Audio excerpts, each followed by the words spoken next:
Symmetry. Indeed. There are 3 types of symmetry that we are mainly interested in. Symmetry with respect to the y-axis, the x-axis, or the origin. Now, the x and y-axis are most easy to recognize, in my opinion. Because it's like a hot dog or a hamburger fold situation. Right.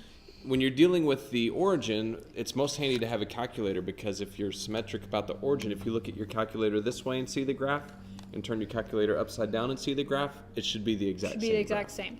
Or another way of looking at it is whatever is over here in my first quadrant, it should be the same in my third, like rotated around and in my third. Right. Like actually spun around. Yeah, and like this should be the same. Whatever's in 4 and 2, those should be the same. Right.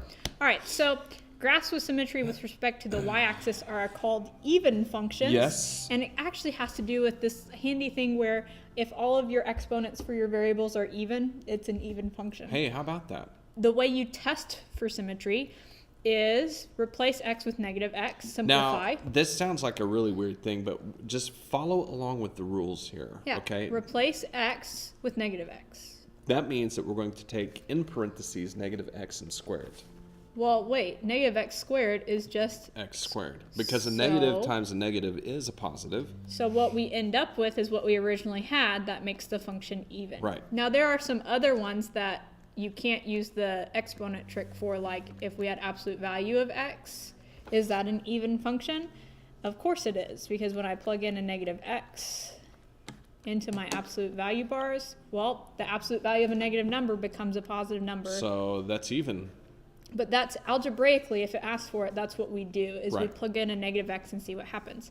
Graphs with symmetry with respect to the x-axis are not functions, so we don't really care about them so much. Like, for the most part, we'll be dealing with functions.